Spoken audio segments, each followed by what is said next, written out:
Brilliant. Okay, super. Perfect. Okay, thank you, Tony, and thank you, Michelle. Okay, welcome one and all. And just to say that this is being recorded and that the previous webinar that we held last spring, that too was recorded and was available, was sent out with the invitation to attend this particular event. So we're delighted so many of you could attend this evening. And we're going to kick off straight away. And I would like to invite Sister Mary Delargy, who is going to welcome and introduce the Africa-Europe Faith and Justice Network Irish Antenna. So Sister Mary, you have the floor. Thank you. Good evening to you all. And it's encouraging to see so many of you here on this webinar. I just begin by saying something about who or what is AEFJN. And it stands for the Africa-Europe Faith and Justice Network. And it's an international network of religious congregations in Africa and Europe. And it was re-established in Ireland in 2021. And the idea was to promote economic justice between the European Union and sub-Saharan Africa. So we're motivated by gospel values and enriched by Catholic social teaching. So AEFJN's mission is to be alert wherever political decisions concerning economic relations and human rights between Africa and Europe are being made. There are currently 9 congregations represented in the Irish antennae of AEFJN. AEFJN brings citizens together to lobby decision makers, both at national and EU level, through their antennae groups. Supported and guided by the International Secretariat in Brussels, AEFJN consists of 50 religious congregations in Africa and Europe. So AEFJN has antennae in France, Kenya, Mozambique, Spain, Germany, Ireland, Nigeria, Netherlands, and Cameroon. AEF's priority is EU policy as it impacts on African countries, and membership of AEFJN provides a valuable source of policy research relating EU policy as it impacts on Africa. As it has been said, this is the second webinar on Safe Birth for All, and we'd have well over 100 participants on the first one. Today, Tony Pike will address the purpose of the webinar. Father Edward will speak to the need for advocacy. Sister Orla will share via video the experience of women and girls in South Sudan. And Nadia Ramatar will focus on the campaign. And there'll also be an opportunity for questions and answers with members of AEFJN. We'd be grateful to hear of a topic or an issue you think AEFJN could address, or perhaps your congregation might be interested in joining us. If you have questions, please use the chat. Please turn off microphones. And I'd like to welcome you again to this webinar, Safe Birth for All, a human rights issue. So I hand you over to Tony. Thank you very much. Thank you, Mary. And good evening, everyone. It is exciting that there's so many of you here. Thank you for taking the time out on a Tuesday evening to be with us. You're very welcome. Tonight, the webinar builds on the work of our previous webinar, I said before, held last May, that focuses on the widely neglected reality of the childbirth injury obstetric fistula. The webinar was held in tandem with the launch of the Safe Birth for All campaign and the UN International Day to End Obstetric Fistula. And as you said, if you missed this, there is a recording on the AEFJN Ireland website, and I think Jerry put the link in there in the chat. I'm going to borrow the words of one of the speakers at that webinar, Dr. Shane Duffy, a consultant obstetrician and gynecologist who is working in the Chelsea and Westminster NHS Hospital. He's also a visiting fistula repair surgeon to Kitovu in Uganda. Shane alerted us to the reality that pregnancy is a risky business and an unpredictable journey. He mentioned that throughout the world, there are many challenges associated with childbirth and that the risks of obstetric fistula in Africa and Asia in particular are very high, compared to the relatively fewer cases in countries that have more developed health infrastructures. This means that geography and socioeconomics have a direct impact on a woman's right to a full life. We need to acknowledge that the experience of obstetric fistula for women and girls across the world is a neglected human rights issue, and that ignoring women's rights, and in particular as it relates to childbirth, is a failure of human development and a denial of women's human dignity. In his talk, Dr. Shane outlined 3 phases of delay during the birthing process that can lead to the development of obstetric fistula. Firstly, socioeconomic and cultural factors. So in rural areas where access to medical facilities is limited and the preference is generally for home delivery, the decision to seek medical care early is compromised. This decision is most often made by elder women in the community and is surrounded by limited information or education, which can result in a prolonged labour that can lead to obstetric fistula. His second point was accessibility of facilities. So if a decision is made that intervention is necessary, the often remote rural locations means that it's difficult to get to the healthcare facility on time. And thirdly, the quality of care. So if they do arrive at a medical facility, oftentimes they don't receive adequate or appropriate treatment, and there may be a lack of skilled staff. All of this leads to a prolonged labour that can result in obstetric fistula. This is where a hole develops between the birth canal and the bladder or the rectum, which, if left untreated, leads to a life sentence of fecal or urine incontinence, or both. Added to this is the shame and social stigma that paralyzes the woman's existence and often relegates her to the margins of her society. And as a social outcast, she has limited opportunities for livelihood strategies. She also has to deal with the loss of her child. Some 90% of all fistula births are stillborn. And as a woman without a child, she has no social relevance within her community. I can't stress enough the physical, social, emotional, and psychological trauma of living with obstetric fistula. And in the narrative of the 2030 Agenda for Sustainable Development, she is one of those left furthest behind. But thankfully, this reality is preventable. No woman anywhere needs suffer the pain of a prolonged birth or the potentially lifelong sentence of living with obstetric fistula. Now, discussing the realities of obstetric fistula may not make you the favourite guest at a dinner party, but it is critical that we raise awareness about these realities for the 2 million women who are estimated to be living with obstetric fistula and the 50 to 100,000 new cases every year. So tonight, as Mary said, we've 3 speakers who are going to explore the key dimensions in the prevention of obstetric fistula. So we're going to begin with Edward Flynn, a Spiritan priest, who will speak to the challenges and opportunities for advocacy on the issue of obstetric fistula and the women who experience it. His particular focus will be on his work with the human rights mechanisms and the various offices at the UN in Geneva. Edward first came across the issue whilst on mission in Pakistan and has been highlighting the human rights realities of obstetric fistula and advocating for its prevention since 2019.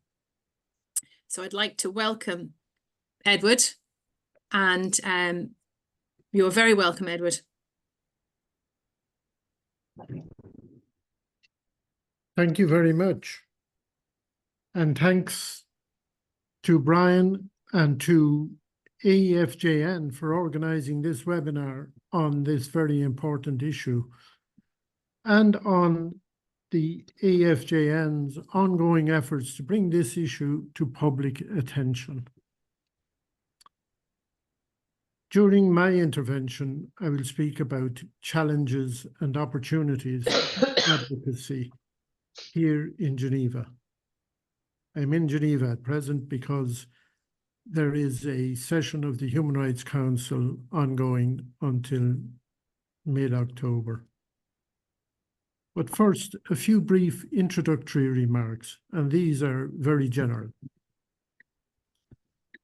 All advocacy is based on a decision to act in favor of a particular section of the population. And it is clear this evening which section of the population we are focused on.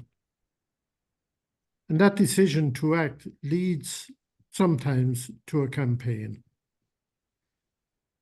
So in general, the work of advocacy is a very broad topic and take many different forms. There are a variety of approaches to the topic and different processes to assist in the achievement of the specific aims of one's advocacy work. While all of these issues are important, I will not be addressing these points in my brief presentation. Advocating for change can be carried out by individuals or by groups. It can be done at the local, national, regional, or international levels. While emphasizing prevention, our overall aim is to bring greater attention to the human rights dimension of this issue. I will confine my comments to work that I do here in Geneva in relation to the prevention of obstetric fistula. Some of my work is done in collaboration with others, and some I carry out on my own. And this is the only topic that I engage with at the UN. And just for clarity's sake, my experience of advocacy has been largely at the international level. So while focusing on the opportunities and challenges, I first of all will say a word about some of the three principal challenges that I face here. There are many more. But first of all, obstetric fistula is not a well-known topic. Not everyone knows about this issue, either here in Geneva or in remote rural areas where it most often occurs. So there is a great lack of knowledge of the subject. There's a great silence, there's a great wall of silence around it.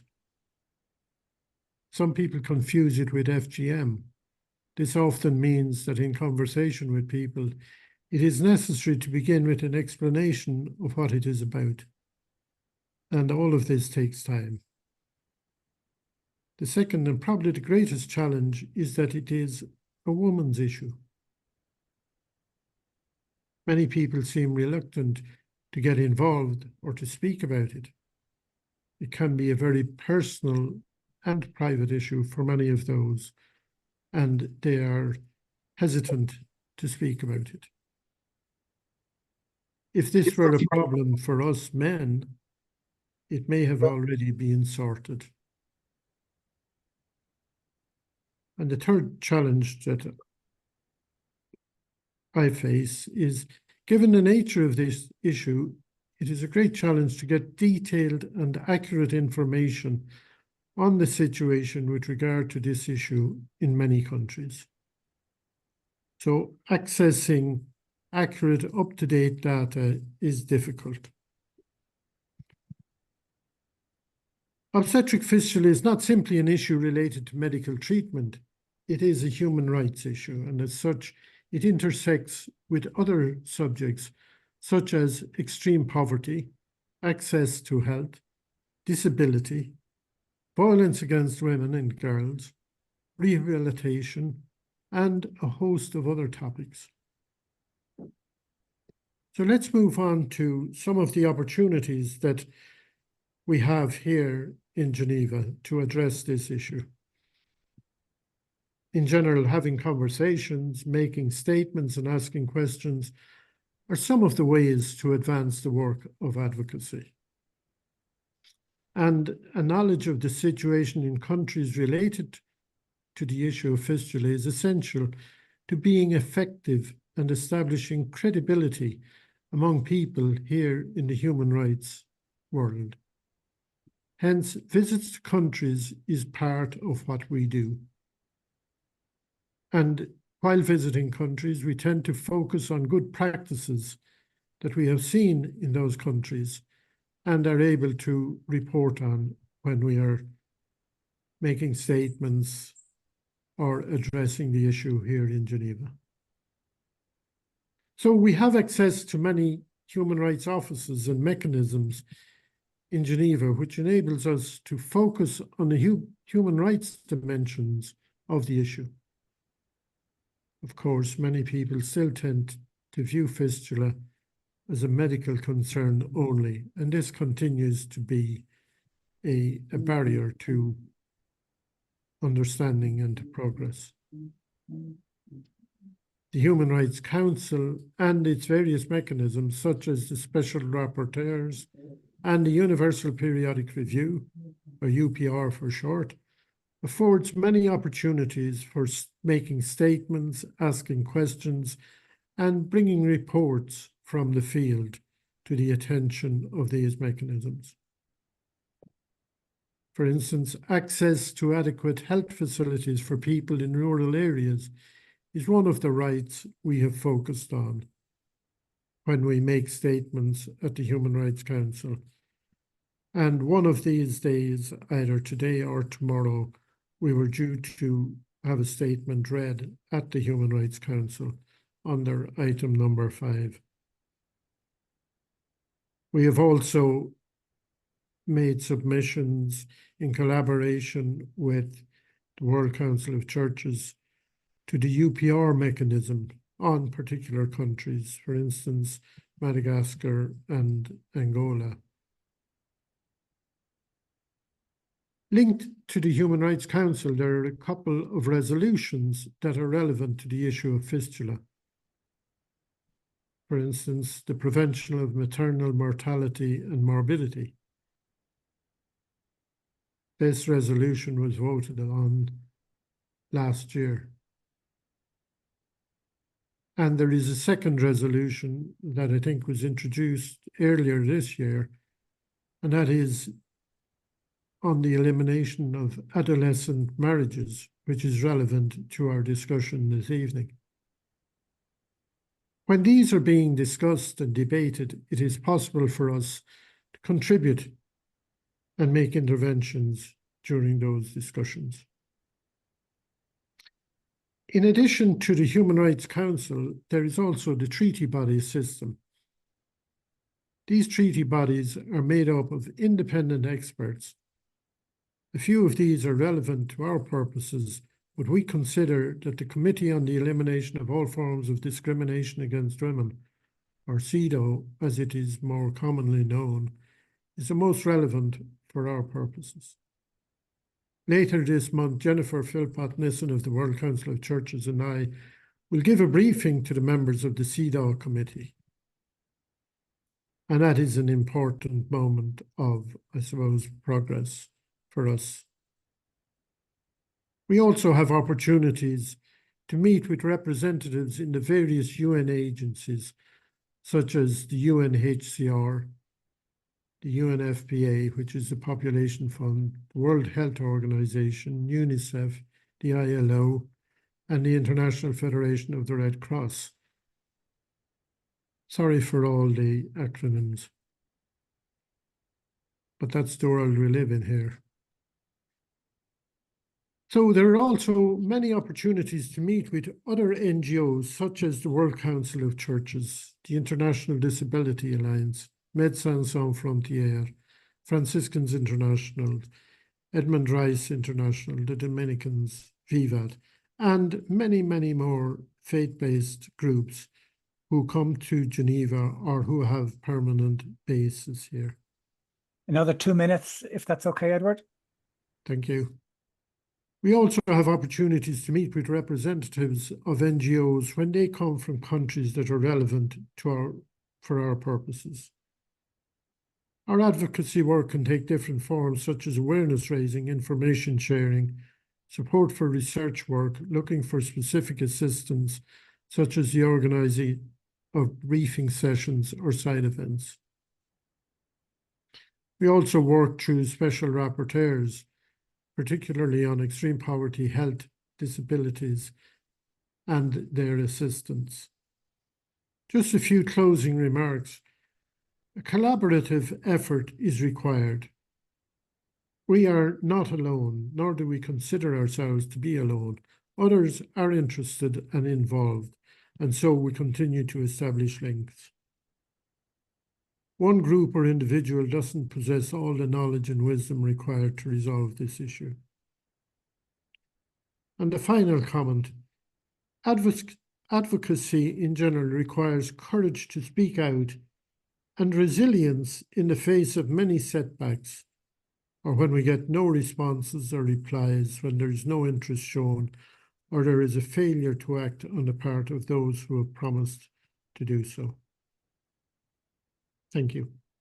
Thank you indeed, Edward. And you referenced the UN mechanisms in Geneva as one of the levers that can be used for advocacy. But some of the challenges that you referred to, one that struck us completely was, well, that obstetric fistula is a little known issue. Very few understand it. And then something that's quite alarming is that perhaps it's not taken so seriously, or perhaps there isn't the interest in the issue because it is a woman's issue. And you mentioned then in particular also the fact that adolescent marriage is a particular factor. And that really is one of the factors that we're focusing largely on this evening. So thank you, Edward.